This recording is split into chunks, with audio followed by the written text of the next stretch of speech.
Today we are going to discuss about salesmanship. This is the topic of DSPM, Drug Store Business Management.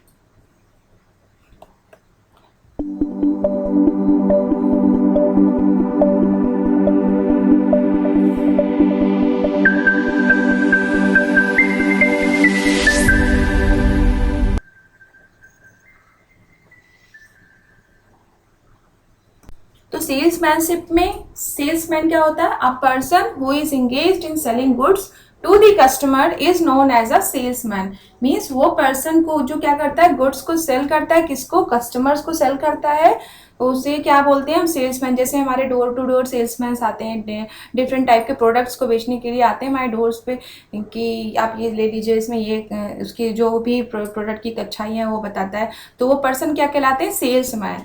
और now salesmanship क्या होती है? Salesmanship is an art of convincing the people to buy the product of the business, offering them purchase satisfaction. तो salesmanship एक वो कला है जो क्या करती है, लोगों को कन्विंस करती है, किस लिए? ताकि वो प्रोडक्ट को खरीदें। और मेनली ये क्या होता है, बिजनेस ऑफ द प्रोडक्ट होता है, प्रोडक्ट को बेचना होता है। इसमें क्या करते हैं? इसमें offering them purchase satisfaction means उसके बारे में, जो प्रोडक्ट के बारे में अलग अलग चीज़ें बताना, उसको क्या करता है, अपने प्रोडक्ट के बारे में क्या करता है? सेटिस्फाई कराता है। नेक्स्ट हम बात करते हैं क्वालिटीज क्या होती हैं सेल्समैन की। तो सेल्समैन की तो सेल्समैन की 4 क्वालिटीज होती हैं। पर्सनल क्वालिटीज होती है, मेंटल क्वालिटीज होती है, सोशल क्वालिटीज होती है एंड वोकेशनल स्किल्स होती हैं। तो हम देखते हैं पर्सनल क्वालिटीज कौन कौन सी होनी चाहिए सेल्समैन में। Salesman must have attractive personality. Means जो सेल्समैन हो वो क्या, उसका जो पर्सनालिटी हो अट्रैक्टिव हो। मीन्स अगर जो कस्टमर हो उसकी तरफ, अगर वो कुछ भी कस्टमर से अपना कोई सामान सेल करने आए हैं, तो एक अट्रैक्टिव पर्सनालिटी होगी, तभी क्या होगा, जो पर्सन होगा, कस्टमर होगा, उसकी तरफ एक अट्रैक्ट होगा। Must possesses good health. अच्छी हेल्थ होनी चाहिए, गुड हेल्थ होनी चाहिए। क्यों? क्योंकि जो सेल्समैन है उसका क्या काम होता है? एक पर्सन से, एक दरवाजे से दूसरे दरवाजे जाना। या अगर हम फार्मेसी के बेसिस पे देखें, एक फिजिशियन के बाद वो दूसरे फिजिशियन के पास जाता है, ठीक है, अपने प्रोडक्ट को सेल करने के लिए। तो अगर उसकी हेल्थ अच्छी होगी तभी तो वो जा सकेगा। अगर हेल्थ ही नहीं अच्छी होगी तो वो कैसे एक प्लेस से दूसरे प्लेस जा सकेगा? तो इसलिए उसकी हेल्थ भी क्या होनी चाहिए? अच्छी होनी चाहिए। Should have clear voice and tone of voice should not be natural, should be natural so as to impress the person। जो उसकी वॉइस होनी चाहिए वो क्लियर होनी चाहिए। मीन्स अगर क्या कर रहा है वो, प्रोडक्ट के बारे में अपने कस्टमर को बता रहा है, तो अगर वॉइस ही नहीं क्लियर होगी तो प्रोडक्ट के बारे में कैसे कस्टमर जानेगा? ठीक है। और जो बोलने का जो पिच होना चाहिए वो क्या होना चाहिए? नेचुरल होना चाहिए। नेचुरली मीन्स हाई पिच नहीं होनी चाहिए। मीन्स अगर प्रोडक्ट के बारे में बहुत तेजी से, मतलब ऐसा ना हो कि उसको डांट रहा है या उसकी एकदम स्लो पिच हो, तो एक कॉन्फिडेंस होना चाहिए उसके एक तो बताने में, और नेचुरल उसकी टोन होनी चाहिए, जिससे कि क्या होगा, आगे सामने वाला जो पर्सन या कस्टमर होगा वो क्या होगा? इम्प्रेस होगा, तभी तो अपना उसका प्रोडक्ट को क्या करेगा? खरीदेगा। Also should be well dressed. जो ड्रेसिंग सेंस होना चाहिए वो भी वेल ड्रेस्ड होना चाहिए। मीन्स देखते होंगे आप लोग, MR medical representative tie belt इसके साथ दिखते हैं पूरा।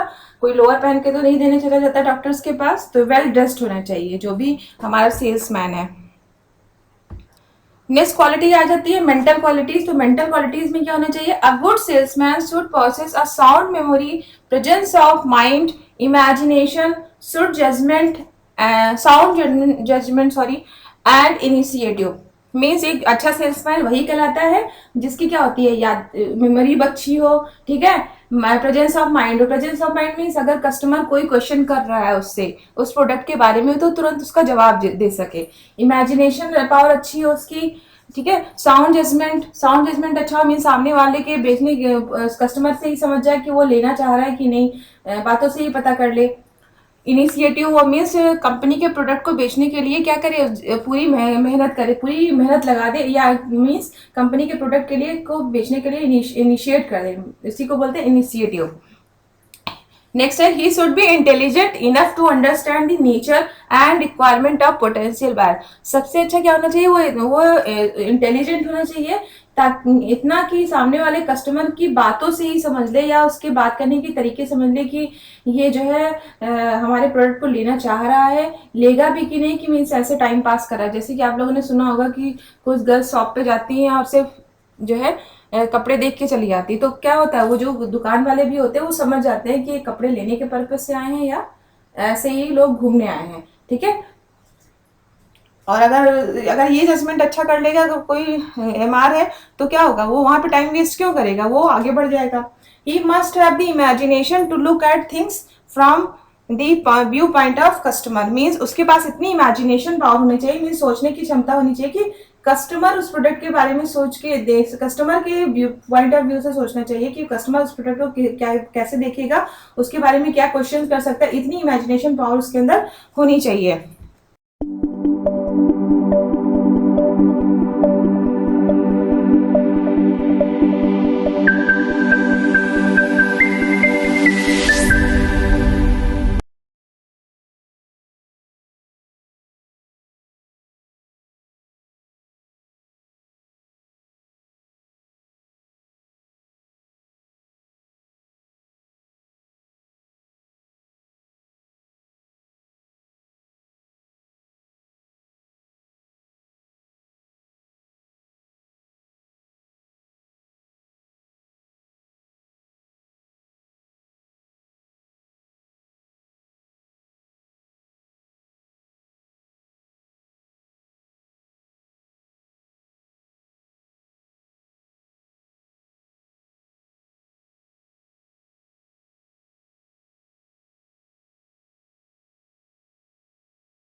नेक्स्ट हम बात करते हैं वोकेशनल क्वालिटीज की। तो वोकेशनल क्वालिटीज क्या होती है, a good salesman must have specialised knowledge of selling technique. Means जो भी अच्छा सेल्समैन है उसके अंदर क्या होना चाहिए, एक स्पेशलाइज्ड नॉलेज होनी चाहिए किस चीज की, कि बहुत सारी सेलिंग टेक्निक उसको आनी चाहिए, कि मीन्स सामने वाले जो कस्टमर है उसको क्या चीज इस प्रोडक्ट के बारे में बताए कि वो जल्दी से इंप्रेस हो जाए और हमारी प्रोडक्ट को इजिली बाय खरीद ले। हाईली स्किल्ड होना चाहिए, स्किल उसकी बहुत अच्छी होनी चाहिए, कम्युनिकेशन स्किल लाइक प्रोडक्ट के बारे में उसकी जानकारी ये सब बहुत अच्छी होनी चाहिए। Have more knowledge about the product, product के बारे में ज्यादा से ज्यादा जानकारी उसको होनी चाहिए, जैसे कि उस प्रोडक्ट का मैन्युफैक्चर कैसे हुआ है, क्या क्या उसके प्रोडक्ट की डिटेल नॉलेज होनी चाहिए उसको। अब हम आ जाते हैं duties and responsibilities of salesman. एक सेल्समैन की ड्यूटी और रिस्पॉन्सिबिलिटी क्या होती है। तो पहली ड्यूटी उसकी ड्यूटी होती है to promote sales of company product. Means company का जो प्रोडक्ट है उसको वो ज्यादा से ज्यादा प्रमोट करे, मीन्स मार्केट में उसको ज्यादा से ज्यादा उसका प्रमोशन करे, ठीक है। टू सेकेंड है to provide information regarding the product to the physician and also remind him the old product. Physician को अपने प्रोडक्ट के बारे में जानकारी दे और इसके साथ साथ वो उसके साथ उसके ओल्ड प्रोडक्ट्स में है उसके बारे में भी उसको याद दिलाता रहे। जैसे कि ये बोल सकता है कि क्रोसिन प्लस अब आने लगी है, पहले क्रोसिन आती थी तो वो बताया कि सर आप पहले हमारा क्रोसिन लिखते थे, अब हमारा ये क्रोसिन प्लस आ रहा है, इसके अंदर ये क्वालिटी है, क्रोसिन में ये क्वालिटी नहीं थी। तो अपने ओल्ड प्रोडक्ट के बारे में भी क्या करे, जानकारी देता रहे। नेक्स्ट है to build a better image of company in eyes of physician. जो भी हमारा फिजिशियन है, डॉक्टर है, उसकी नज़रों में क्या करे, अपनी कंपनी की इमेज को अच्छा करे।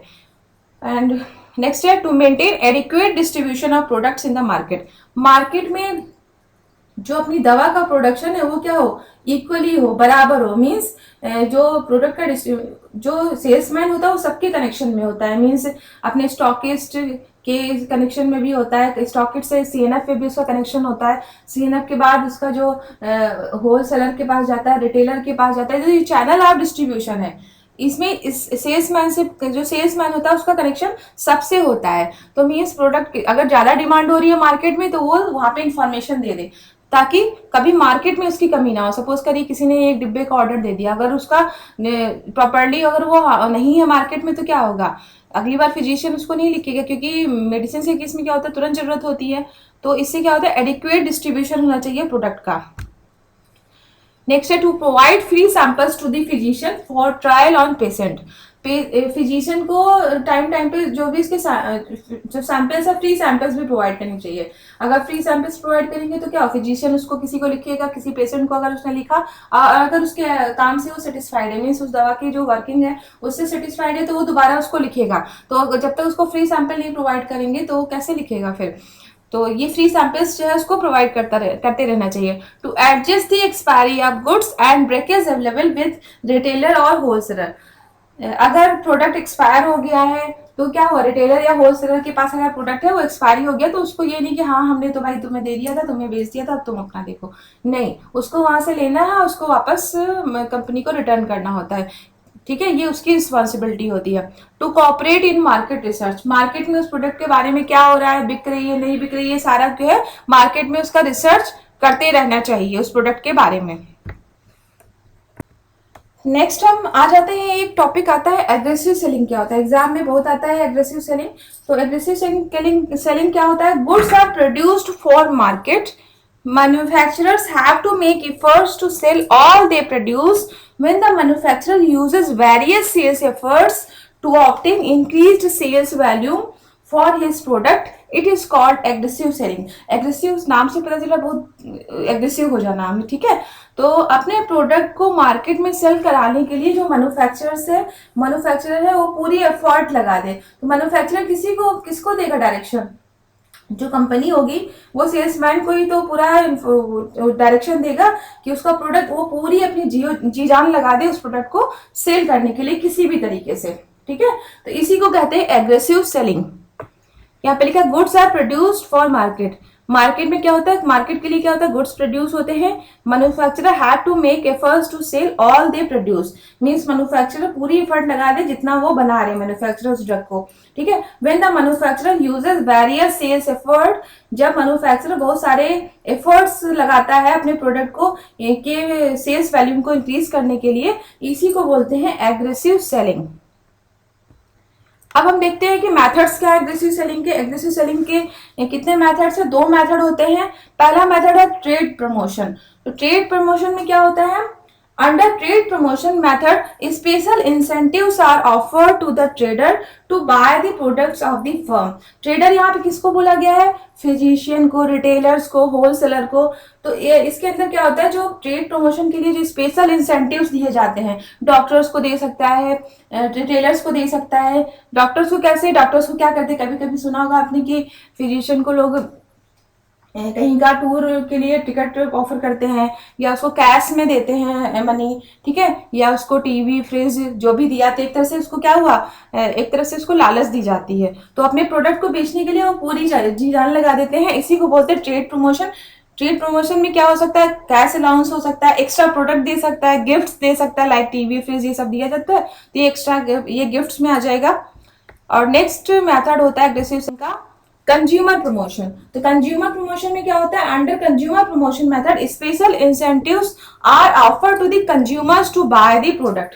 इसमें कंज्यूमर प्रमोशन में क्या होता है, कंज्यूमर्स को स्पेशल इंसेंटिव ऑफर किए जाते हैं ताकि वो उस प्रोडक्ट को खरीदे। जैसे कि कूपन्स ऑफर किए जाते हैं कि आप एक डिब्बा खरीदिए और दूसरा नहीं, कूपन्स में कि आप ये डिब्बा खरीदेंगे उसके अंदर एक कूपन निकलेगा जिसमें होगा एक कैश प्राइस होगा। ठीक है, बार्गेन दी प्रोडक्ट पे डिस्काउंट ला सकता है कि 50% डिस्काउंट है, या एक प्रोडक्ट के साथ दूसरा प्रोडक्ट फ्री है। ठीक है, सैंपल्स प्रोवाइड कर सकता है। तो ये क्या है, कंज्यूमर प्रमोशन।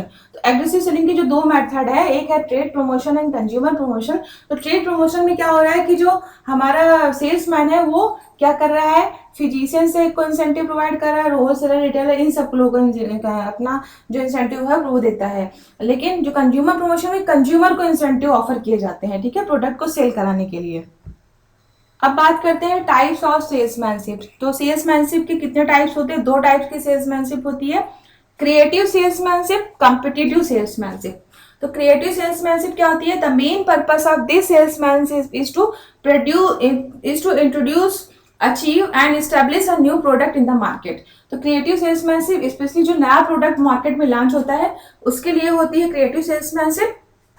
और इसमें क्या होता है, जो सेल्समैन होता है वो बहुत सारे डिफरेंट मेथड से उस न्यू प्रोडक्ट को मार्केट में कैसे सेल किया जाए उसके नए नए आइडियाज लाता है, जैसे कि उसका बैनर बनना और बैनर के साथ साथ उसका पोस्टर प्रेजेंटेशन करना, ठीक है, ये सब उसके लिए एक कोई कॉन्फ्रेंस छोटी सी ऑर्गेनाइज करना। तो ये अपने नए प्रोडक्ट को सेल प्रमोशन को बढ़ाने के लिए क्रिएट को बोलते हैं, इस टाइप को बोलते हैं क्रिएटिव सेल्समैनशिप। और दूसरा होता है कम्पिटिटिव सेल्समैनशिप। तो इस the main purpose of this salesmanship is to overcome the competition of the product in the market. तो ये कम्पिटिटिव सेल्समैनशिप जो ओल्ड प्रोडक्ट ऑलरेडी हमारा प्रोडक्ट वो मार्केट में है उसके लिए की जाती है कम्पिटिटिव सेल्समैनशिप। इसमें क्या कर सकते हैं कि सपोज करिए किसी भी प्रोडक्ट की पैकिंग चेंज कर दी, ठीक है, और उसकी थोड़ा सा मॉडिफिकेशन कर दिया उसके जो भी जो उसके फॉर्मुलेशन में है।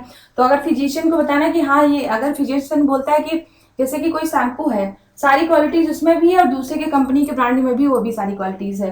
तो कम्पिटिटिव प्रोडक्ट के बारे में तो जानकारी हो, तुम्हारे जो भी सेल्समैन हो उसको कम्पिटिटिव प्रोडक्ट के बारे में जानकारी हो, ताकि अगर फिजिशियन ये बोले कि नहीं नहीं भाई उनका तो ये जो शैम्पू है सेम क्वालिटीज है और इसका जो है प्राइस तो इससे कम है उनके शैम्पू का, तो आप कैसे बताओगे? उसको बताओगे नहीं नहीं सर हमारे इस शैम्पू में ये क्वालिटीज है इसलिए आप हमारे शैम्पू को खरीदिए, ठीक है, जो कि उनके शैम्पू में नहीं प्रेजेंट है। तो ये सब क्या होता है, ये इस टाइप की जो सेल्समैनशिप होती है वो कंपटीशन है यहाँ पे ओल्ड प्रोडक्ट के केस में, तो ये कम्पिटिटिव सेल्समैनशिप कहलाती है।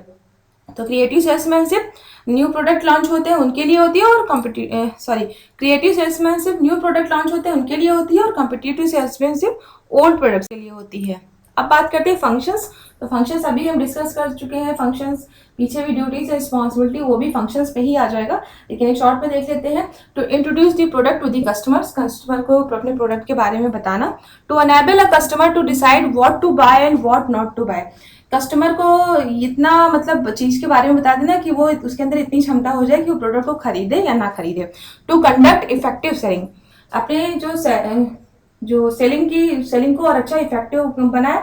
To collect information about market trends and pass it on manufacturer, means physician से अपने प्रोडक्ट के बारे में फीडबैक लेता रहे, कस्टमर से, रिटेलर से, होलसेलर से, मार्केट में उसका मतलब क्या लोगों की इसके बारे में राय है, उस इन्फॉर्मेशन को कलेक्ट करे और किसको मैन्युफैक्चरर को दे, ताकि मैन्युफैक्चरर उसकी ड्रॉबैक, अगर उसके अंदर कोई ड्रॉबैक अच्छाई है तो अच्छी बात है, अगर ड्रॉबैक है तो मैन्युफैक्चरर उसको क्या करे, रिमूव कर सके। Today we are going to discuss about salesmanship. This is the topic of DSBM, Drug Store Business Management.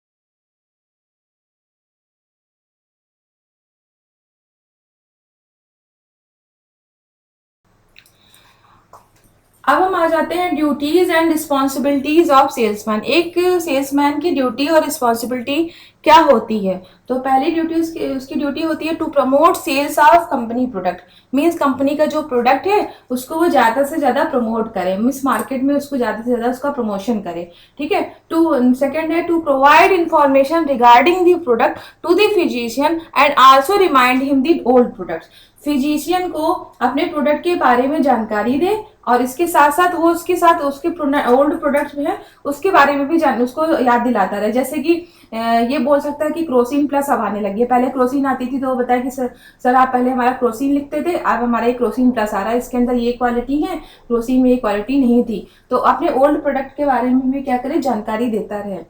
Next है to build a better image of company in eyes of physician, जो भी हमारा physician है, doctor है, उसकी नज़रों में क्या करे, अपनी कंपनी की इमेज को अच्छा करे। एंड नेक्स्ट है to maintain adequate distribution of products in the market, market में जो अपनी दवा का प्रोडक्शन है वो क्या हो, इक्वली हो, बराबर हो। मीन्स जो प्रोडक्ट का जो सेल्समैन होता है वो सबके कनेक्शन में होता है। मीन्स अपने स्टॉकिस्ट के कनेक्शन। क्वालिटीज कौन कौन सी होनी चाहिए सेल्समैन में? Salesman must have attractive personality. Means जो सेल्समैन हो वो क्या, उसका जो पर्सनालिटी हो अट्रैक्टिव हो। मीन्स अगर जो कस्टमर हो उसकी तरफ अगर वो कुछ भी कस्टमर से अपना कोई सामान सेल करने आए हैं तो एक अट्रैक्टिव पर्सनालिटी होगी, तभी क्या होगा, जो पर्सन होगा, कस्टमर होगा, उसकी तरफ एक अट्रैक्ट होगा। Must possesses good health. अच्छी हेल्थ होनी चाहिए, गुड हेल्थ होनी चाहिए। क्यों? क्योंकि जो सेल्समैन है उसका क्या काम होता है, एक पर्सन से एक दरवाजे से दूसरे दरवाजे जाना। या अगर हम फार्मेसी के बेसिस पे देखें, एक फिजिशियन के बाद वो दूसरे फिजिशियन के पास जाता है, ठीक है, अपने प्रोडक्ट को सेल करने के लिए। तो अगर उसकी हेल्थ अच्छी होगी तभी तो वो जा सकेगा, अगर हेल्थ ही नहीं अच्छी होगी तो वो कैसे। अब बात करते हैं टाइप्स ऑफ सेल्समैनशिप। तो सेल्समैनशिप के कितने टाइप्स होते हैं? दो टाइप्स की सेल्समैनशिप होती है, क्रिएटिव सेल्समैनशिप, कॉम्पिटिटिव सेल्समैनशिप। तो क्रिएटिव सेल्समैनशिप क्या होती है? The main purpose of this salesmanship is to introduce, achieve and establish a new product in the market. तो क्रिएटिव सेल्समैनशिप स्पेशली जो नया प्रोडक्ट मार्केट में लॉन्च होता है उसके लिए होती है क्रिएटिव सेल्समैनशिप। और इसमें क्या होता है, जो सेल्समैन होता है वो बहुत सारे डिफरेंट मेथड से उस न्यू प्रोडक्ट को मार्केट में कैसे सेल किया जाए उसके नए नए आइडियाज लाता है। जैसे कि उसका बैनर बनना, और बैनर के साथ साथ उसका पोस्टर प्रेजेंटेशन करना, ठीक है, ये सब उसके लिए एक कोई कॉन्फ्रेंस छोटी सी ऑर्गेनाइज करना। तो ये अपने नए प्रोडक्ट को सेल प्रमोशन को बढ़ाने के लिए क्रिएट को बोलते हैं, इस टाइप को बोलते हैं क्रिएटिव सेल्समैनशिप। और दूसरा होता है कम्पिटिटिव सेल्समैनशिप। तो इस the main purpose of this salesmanship is to overcome the competition of the product in the market. तो ये कम्पिटिटिव सेल्समैनशिप जो ओल्ड प्रोडक्ट, ऑलरेडी हमारा प्रोडक्ट वो मार्केट में है, उसके लिए की जाती है। नेक्स्ट है closing the sale. After showing the product and discussion come some time is given to the customer for his thinking and decision. जब प्रोडक्ट के बारे में पूरी प्रेजेंटेशन दे देता है जो हमारा सेल्समैन है कस्टमर को, उसके बाद उसको थोड़ा सा टाइम देना चाहिए कस्टमर को, ताकि वो कस्टमर क्या करे, थोड़ा उसको सोचने के लिए और डिसीजन लेने के लिए थोड़ा टाइम देना पड़ता है। अगर कस्टमर सेटिस्फाइड होगा तो क्या करेगा, वो प्रोडक्ट को खरीद लेगा और क्या होगा, मनी रिसीव कर ली जाती है। और नेक्स्ट स्टेप है हमारा additional sales as per requirement of the customer. तो जो सेल्समैन होते हैं, जो हमारे एमआरस होते हैं, उनको क्या होता है, महीने जो मंथ के लास्ट में अपनी सारा रिक्वायरमेंट्स बतानी पड़ती है कि हमें इतनी ज़रूरत है। तो अगर कस्टमर हमारे प्रोडक्ट से सेटिस्फाइड है तो अगर वो एडिशनल ऑर्डर दे रहा है तो ये सारी रिक्वायरमेंट भी क्या होता है, मैन्युफैक्चरर को बतानी पड़ती है कि हमें ये एक्स्ट्रा चाहिए, क्योंकि उसकी क्या होता है, एडिशनल ऑर्डर आ चुका होता है। अगर एडिशनल ऑर्डर नहीं आप बताएंगे तो क्या होगा, प्रॉपर डिस्ट्रीब्यूशन नहीं होगा, और एक बार नहीं आया तो क्या होगा, जो कस्टमर है वो हट सकते हैं। लास्ट स्टेप हमारा follow up after sale service.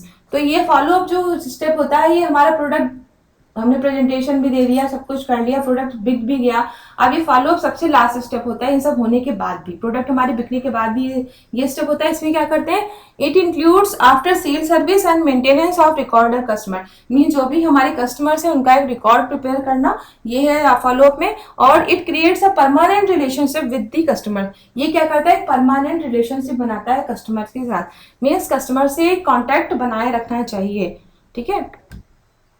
So this was all about salesmanship. Thank you. Please do subscribe my channel and don't forget to press bell icon.